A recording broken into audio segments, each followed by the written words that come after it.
É um prazer estar de novo consigo aqui na Novo Tempo. Seja bem-vindo e muito obrigado por escolher a nossa companhia. Para si que está connosco na TV, aí em casa, no canal 186 da Mel, muito obrigado também por nos escolher entre tantos outros canais. Quer dizer, para estar no 186, imagino lá quantos estão para trás e se calhar para a frente, não é? Hoje não falta escolha, é por isso que, entre tanta oferta, é especialmente grato para nós ter escolhido estar connosco. Não é diferente na rádio, não são poucas as rádios por este país afora, e aqui na Grande Lisboa especialmente, onde estamos a emitir, mas a Rádio Clube de Sintra, é isso mesmo, é aqui a partir de Sintra, aliás, onde estão os estúdios da Novo Tempo e da Rádio RCS, que preparamos este programa para si e também que saem as ondas do FM da Rádio Clube de Sintra. Eu sei que também há com certeza muitas pessoas a escutar-me precisamente na rádio e por isso também um abraço para todos os que no carro ou em casa, quem sabe, é mais raro, mas também há quem goste de estar acompanhado pela rádio enquanto vai fazendo as suas tarefas. Enfim, depois também há os mais digitais que podem estar no site novotempo.pt. Já agora fica aqui o meu convite a que vá até ao nosso site, imensos conteúdos, uma autêntica plataforma com conteúdos vídeo, todos os programas da Novo Tempo. Também encontra os podcasts de imensos programas em áudio e, claro, uma plataforma de estudos onde tem um conjunto de cursos que pode fazer nas mais diversas áreas, seja mandar vir alguns dos nossos cursos ou realizá-los mesmo ali online. Como vê, há um sem fim de possibilidades de se juntar a esta grande família que é a Novo Tempo. Hoje, e neste momento, estamos juntos para mais um episódio da Voz da Esperança.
Ouvimos mais uma vez as belíssimas vozes do nosso quarteto Voz da Esperança. Antes de prosseguir com a mensagem de esperança deste programa, tenho aqui para si uma oferta. É um livro que gosto especialmente, Parábolas de Jesus. Já foi a base de uma temporada que fizemos aqui, já lá vão uns largos meses ou anos, enfim, depende até quando é que pode estar a ver, quem sabe até nas plataformas este programa. Fizemos aqui toda uma temporada em que baseei-me em grande parte neste livro, Parábolas de Jesus, e também ofereci nessa altura hoje muito. Mas como, quem sabe, estão aqui pessoas que não estavam connosco nessa altura, eu quero oferecer-lhe o livro Parábolas de Jesus. É um comentário bíblico às incríveis histórias, parábolas que Jesus contou. Envia uma mensagem para nós. É tão simples quanto isso. O WhatsApp normalmente é o que os nossos espectadores e ouvintes usam. 933 93 9291. É isso mesmo. Envia um WhatsAppzinho e fala-nos do livro Parábolas de Jesus. É uma oferta incrível que queremos fazer chegar até si. Hoje, por falar em parábolas, não é bem uma parábola que eu quero contar-lhe, mas quero ler-lhe aqui um episódio, um momento da vida de Jesus. Preparei aqui na minha Bíblia, estou no Evangelho de Mateus. Ora, escuta esta leitura que lhe vou fazer e depois já vamos comentar esta história com um pouco mais de detalhe. É um momento sobre a família de Jesus. Mas claro, já sabe, Jesus sempre ensina alguma coisa. Nunca é só sobre o que está a acontecer. O Evangelho aqui em Mateus 12, a partir do versículo 46, diz que Jesus falava à multidão, mas estavam fora da casa onde ele estava a sua mãe e os seus irmãos, que pretendiam falar-lhe. E alguém foi ter com Jesus e disse-lhe: eis que estão ali fora tua mãe e teus irmãos que querem falar-te. Jesus, porém, respondeu àquele que lhe falara e disse-lhe o seguinte: quem é minha mãe e quem são meus irmãos? E estendendo a mão para os seus discípulos, que ali estavam com ele, disse-lhes: eis aqui minha mãe e meus irmãos. É a partir desta história que hoje quero conversar um bocadinho consigo. Nós vivemos num tempo em que palavras, claro, como família, como pertencer ou como identidade têm um grande peso, claro, sobretudo emocional. Porque a maior parte de nós o que fazemos é procuramos a segurança nos laços de sangue, no reconhecimento daqueles que estão mais próximos de nós, claro, e mesmo a aprovação, o amor, o afeto daqueles que partilham a nossa história. É precisamente neste terreno talvez um pouco sensível, mas muito importante, que o Evangelho e Jesus, mais uma vez, nos vai surpreender. Eu digo surpreender porque Jesus acaba por redefinir aqui o conceito de família ou de pertença, de proximidade ou de intimidade, de uma forma mais profunda, talvez um pouco mais exigente, mas também uma forma extraordinária de entender a mensagem que Jesus tem para nós. Este capítulo que acabamos de ler, ele serve-nos de base hoje, esta história em Mateus, capítulo 12, para analisarmos uma espécie de tensão. É uma tensão real, talvez até um pouco dolorosa, esta tensão na própria vida de Cristo. Os irmãos de Jesus, os seus irmãos de sangue, da sua família, não compreendiam a sua missão. As notícias que vinham e chegavam a todas as pessoas, incluindo a sua família, sobre a intensidade do ministério de Jesus, as noites que ele passava em oração, a pressão constante das multidões e mesmo o confronto direto com os fariseus, tudo isto causava à sua família alguma inquietação, às vezes, provavelmente, alguma vergonha e talvez até medo. Por isso é que muitos chegaram a questionar do seu equilíbrio e até tentavam, às vezes, como que travar Jesus, quase com a ideia de que ele precisava um pouco de moderação ou de prudência. Como é que sabemos que isto é verdade? Um exemplo, até Maria, movida pelo seu amor de mãe, chegou a envolver-se nesse esforço, como que de tentar travar um pouco Jesus. É por isso que nós percebemos aqui uma verdade muito importante, que é que nem sempre os mais próximos são os que melhor entendem o chamado de Deus, por exemplo, na nossa vida, o plano de Deus. Eu sei que isso às vezes pode ser doloroso, é um facto. E dói porque, claro, o coração humano, ele anseia sempre por apoio, e conforto e presença, especialmente daqueles que são mais próximos, nossa família. Mas nem sempre isso acontece. E é neste contexto, precisamente, que Jesus enfrenta também uma acusação, talvez entre o mais grave de que o podiam acusar. Jesus chegou a ser acusado de operar sinais, maravilhas, pelo poder de Satanás. E quando Jesus responde a este tipo de questionamento, Jesus revela algo muito importante sobre o pecado a que ele designou ele mesmo como o pecado contra o Espírito Santo. O que é isso? Não se trata de um deslize isolado, mas de um processo contínuo, intencional de rejeição da luz. Sabe o que é que a Bíblia diz? A Escritura diz que da abundância do coração fala a boca. É por isso que Jesus também ele afirmou o seguinte: de toda a palavra ociosa que os homens disserem, hão de dar conta no juízo, no dia do juízo. Estamos em Mateus 12, o texto que ainda há pouco li, o mesmo capítulo, mas no versículo 36. Estas palavras de Jesus, veja bem, não são nada neutras. São palavras que têm este poder de moldar o caráter, de endurecer até o coração. Porquê? Porque quando são repetidamente usadas, elas podem servir para resistir à verdade. E se isso acontecer, então o coração vai se tornando cada vez mais frio. Por isso que é possível alguém ser conduzido a uma cegueira espiritual profunda. Qual é a lição que Jesus nos dá aqui? Que rejeitar deliberadamente, com consciência, a obra do Espírito Santo é fechar o único canal pelo qual Deus pode transformar a vida. Porque é o Espírito Santo que tem essa obra. É por isso que aqui podemos quase ouvir um eco de um apelo solene que a Bíblia muitas vezes nos apresenta. Não endureças o coração quando a luz de Deus te visita. Jesus, ele avança um pouco mais no seu ensino e vai advertir aqui para quê? Para uma fé superficial. Aquele que experimenta apenas libertação momentânea, mas não permite que Cristo habite plenamente no coração. Por isso é que quando a casa fica vazia, ainda que ela seja varrida e adornada, uma casa vazia é sempre uma casa vulnerável. A única segurança real é o quê? Na nossa relação com Deus. Uma entrega que é contínua. É por isso que a Bíblia vai, mais uma vez, dizer-nos uma coisa muito importante. Se nós não cooperarmos com os instrumentos celestes, Satanás vai acabar por tomar conta do nosso coração. É uma grande verdade que nós encontramos na Bíblia. Ou seja, no campo espiritual não existe neutralidade.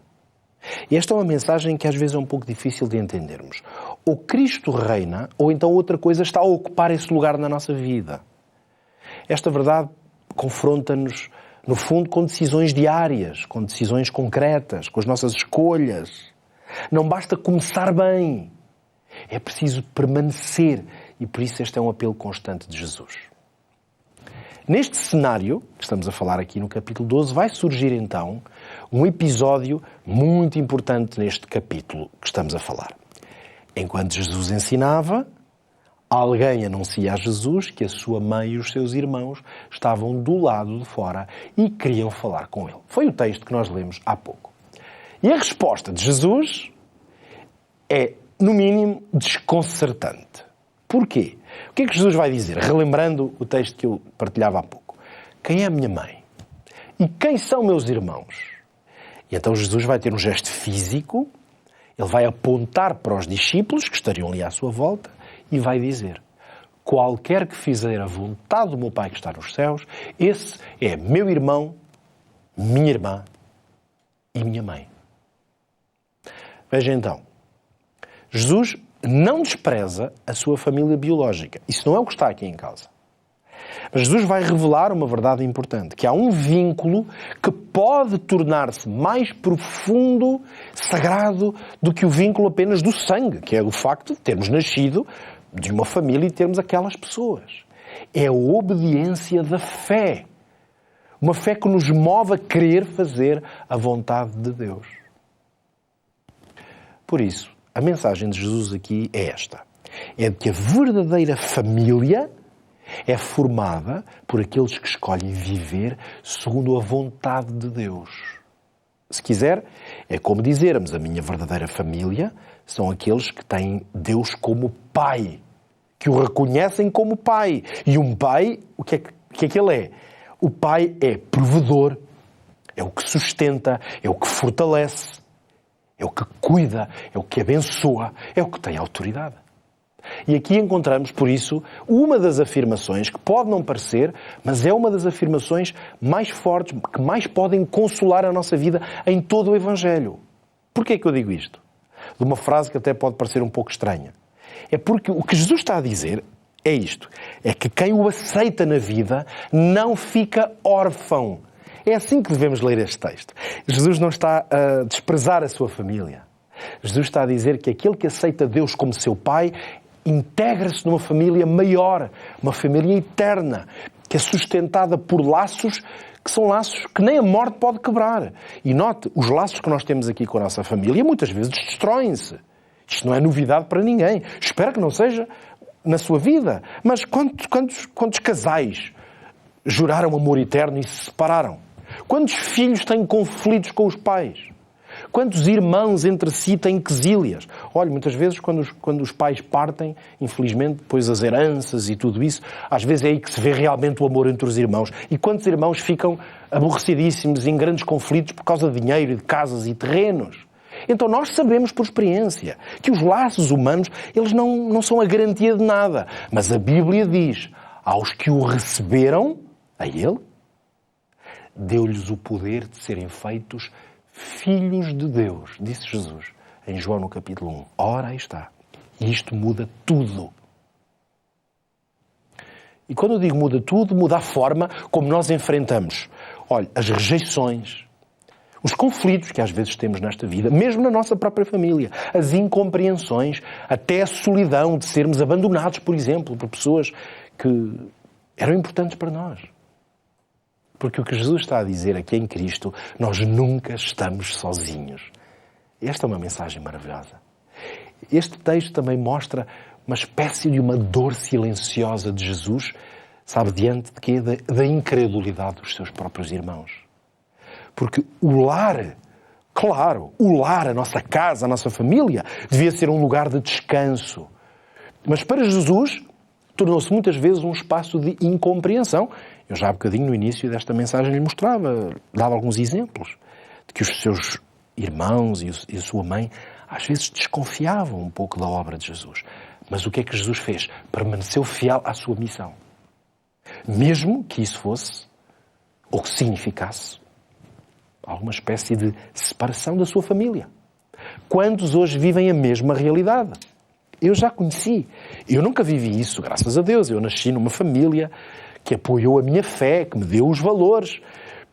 Mas eu já conheci, acredito, e cruzei-me com muitas pessoas que procuraram ser fiéis a Deus, mas em ambientes onde a fé era questionada, ou era desvalorizada, onde só a tradição contava, e alguém que quis abraçar os valores do Evangelho teve perseguição, ou pelo menos muita incompreensão.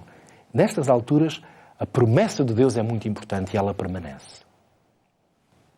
Cristo compreende, Cristo tem compaixão, Cristo convida-nos a encontrar refúgio onde Ele próprio o encontrou. Esse refúgio está sobretudo na comunhão com o Pai. É isso que significa Ele ser Pai. Mas também na partilha com aqueles que têm a mesma fé que nós. Isso é uma bênção na nossa vida. Não estamos sozinhos. Este capítulo 12 termina com uma imagem muito bela deste parentesco, mas que tem um significado diferente. Porque Cristo é apresentado como o parente chegado, ou seja, aquele que resgata a herança perdida. A Bíblia tem esta declaração: não temas, porque eu te remi, chamei-te pelo teu nome, tu és meu. Sabe o que quer dizer este eu te remi? Tu estavas perdido, ficaste sem herança, sem direitos, eu trouxe novamente para todos os direitos que tens. Por isso, o amor de Jesus não é um amor distante, não é um amor abstrato. É um amor que nos chama pelo nome, é um amor que nos integra de novo que nos dá identidade, que nos dá dignidade, mesmo se nesta terra às vezes perdemos essas coisas. Por isso é que a mensagem que nós encontramos nesta história, e está a ver que ela leva-nos um pouco mais fundo do que pode parecer, é uma mensagem que eu até considero muito atual. Sabe qual é? Pertencer à família de Deus não é um privilégio automático, só porque nascemos de uma determinada família, mas é uma resposta consciente àquilo que Jesus fez por nós. Pertencer à família de Deus é escolher dia após dia fazer a vontade de Deus. E isso, obviamente, leva-me à comunhão com irmãos e irmãs. Talvez por isso seja o seu caso, ou conheça pessoas que tratam por irmãos e irmãs pessoas que não têm nada a ver umas com as outras, em termos de sangue, mas que partilham esta experiência do reino de Deus. Pessoas que querem refletir neste mundo o caráter desta família, que é uma família celestial. Percebe? A família daqueles que amam a Deus e que o têm como Pai. Por isso, eu hoje tenho um apelo para lhe fazer. Se calhar eu podia dizer algumas perguntas que são muito importantes. Qual é a família a que quer realmente pertencer? E olha que eu não lhe estou a fazer nenhum apelo para abandonar a sua família. Eu desejo muito que tenha uma família cheia de amor, de harmonia. Mas há uma família que nós nascemos nela e depois há a família a que podemos escolher pertencer. Há famílias que são formadas por laços humanos. Esses às vezes são frágeis ou passageiros. Às vezes até pessoas que amamos, mas que a morte leva. É a fragilidade da vida. Mas há uma outra família eterna. Uma família que é formada pela fé. A fé é o elemento essencial, é como que o sangue que une. É a fé no mesmo Deus. É a obediência ao mesmo Deus. É o amor por um Cristo que nós conhecemos. Acredita, a porta continua aberta. Este convite permanece. Fazer a vontade do Pai tem que ser mais do que um dever. É sobretudo um caminho de pertença a uma identidade que é maravilhoso fazer parte dela. E esse é o convite que Jesus também faz à sua vida. Ouvi a tua oração e escolhi para mim este lugar.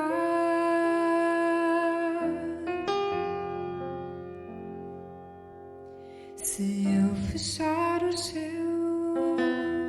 e não houver chuva a cair,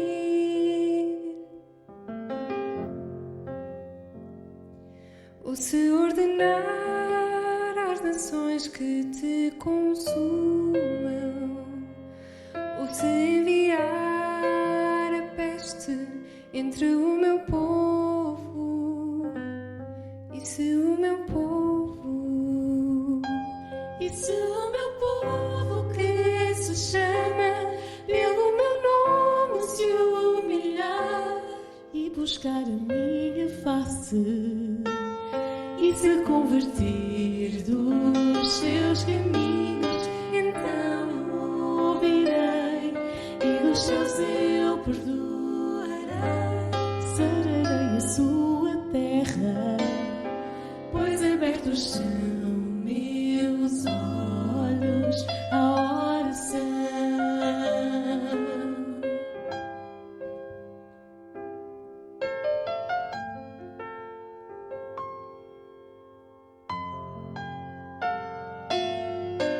Ouvi a tua oração e escolhi para mim este lugar.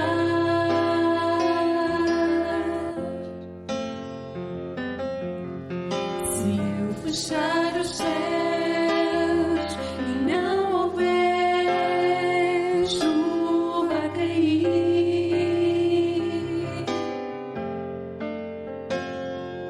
ou se ordenar às nações que te consumam, ou se enviar a peste entre o meu povo, e se o meu povo, que se chama pelo meu nome se humilhar e buscar a minha face e se converter dos seus caminhos,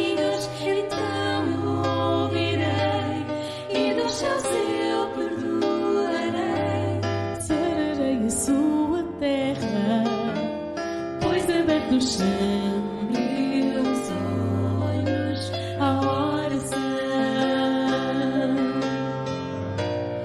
E quanto a ti, se andares diante de mim, como andou teu pai Davi, e fizeres como te ordenei, e guardares os meus estatutos e os juízos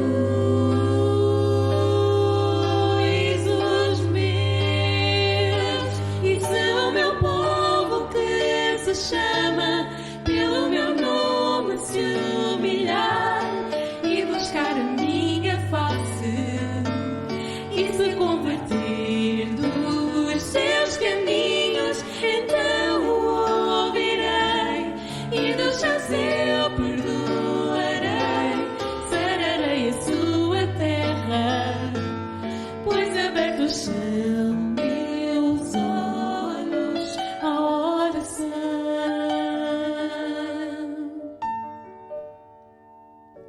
E se o meu povo